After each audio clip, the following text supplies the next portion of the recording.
There's a phase of postpartum that no one really prepares you for. There's the obvious, how your body has changed, but deeper than that is the change in your relationship with your body. In other words, how you feel about the skin you're living in.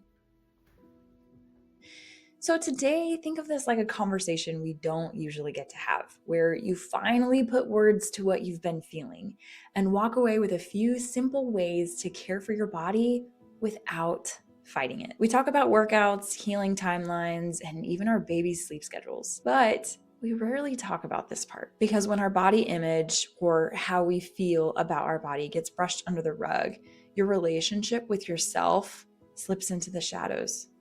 And that's exactly where those quiet, critical thoughts start to grow from silent and nagging to throbbing. You know, the ones that kind of sound true, like your body shouldn't look like this anymore. And why don't you feel confident yet? Or worse, why haven't you made as much progress as the mom down the street?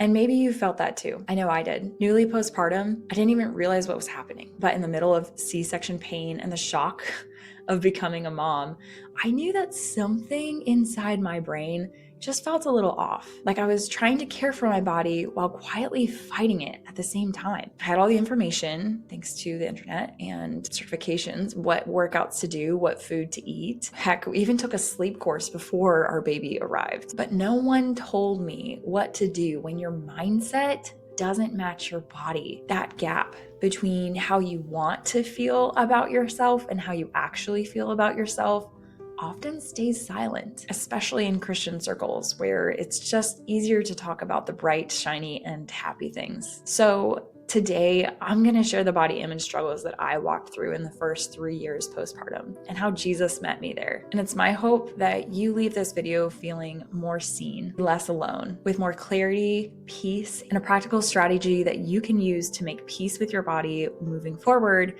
that isn't driven by shame. First was the shock phase. I remember standing at the hospital sink, fluorescent lights, beeping hospital equipment. Everything just felt a little surreal. I looked down at my belly in awe of what had just happened and also totally shocked that I still looked so pregnant. I lifted my phone to take a picture and I stopped myself. I just couldn't do it. Maybe it was the diaper I was wearing or the exhaustion in my eyes from laboring for 2 days. But looking back, I think it was that version of my body didn't feel like a version that I ever wanted to remember. And I know I'm not alone in that. But what I didn't have language for at the time was this. My body had just done something sacred. It co-created life, even if it didn't feel like that yet. At the time, I was still measuring my body by how it looked instead of the grace that God gave it to bring life into this world. And from that lens, of course, it's hard to honor what we see in the days immediately after giving birth. But I wish I could just go back and tell her, you don't have to rush past this season of life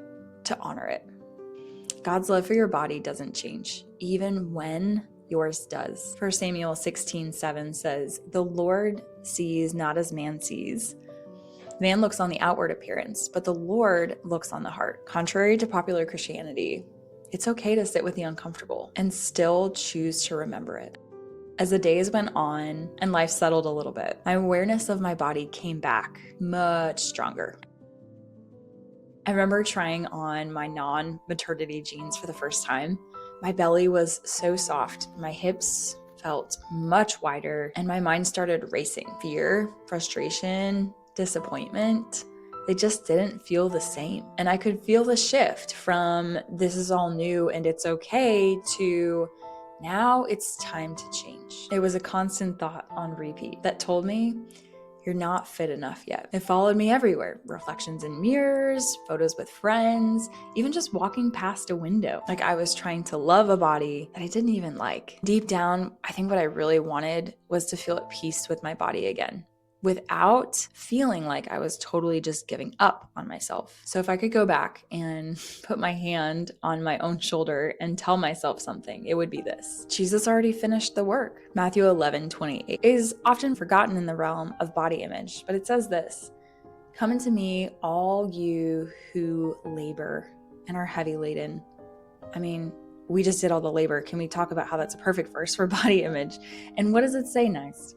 I will give you rest, not just physical rest, but mental rest, mental stillness, to be at peace with the body that God gave you in the season that you're in. And honestly, it's the kind of striving for satisfaction outside of Christ that drains our joy and makes motherhood harder than it needs to be. Because when you begin to grasp that kind of acceptance that Jesus died to give, to be fully known, fully loved, even at your worst, you become free. Free to set boundaries for your health, free to step away from comparison, to unsubscribe from social media, free to care for your body from a place of peace, not pressure. And from there, your health starts to look different. You change from the inside out, not from the outside in. You move because it feels good to.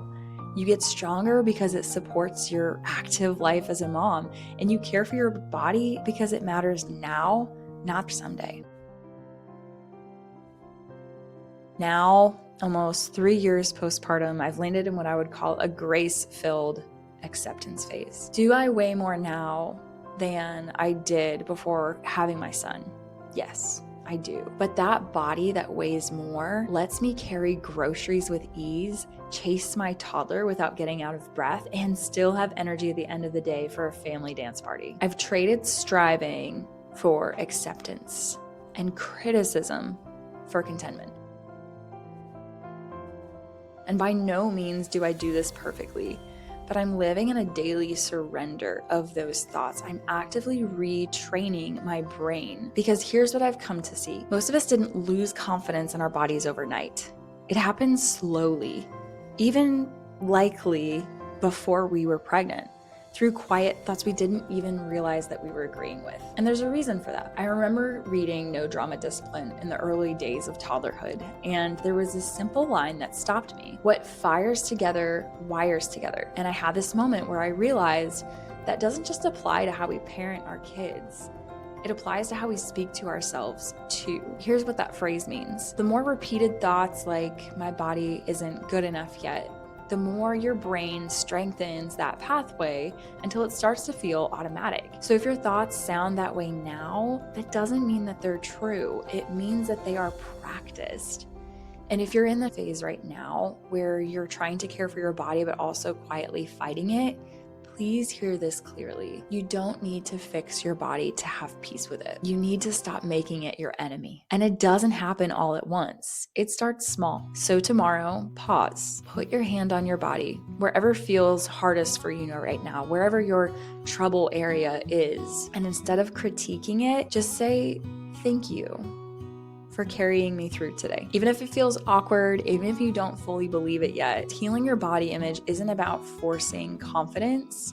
It's about rebuilding trust and retraining your brain. God hasn't withdrawn his goodness from your body just because it looks different right now. He's not asking you to rush past this version of you. He's inviting you to meet him there in it, to trust him regardless, that when he says your body is good, he means it, and to move forward in faith, stewarding your body out of joyful acceptance. And if this felt like a conversation you've been craving, I share videos like this every other week for moms who want to feel strong, at peace, and grounded in truth without shame leading the way. You are always welcome here. And if you know a mom who's been a little too hard on herself lately, send this to her. She doesn't need fixing, and neither do you. We just need good reminding. Thank you for watching. I'll see you guys next time.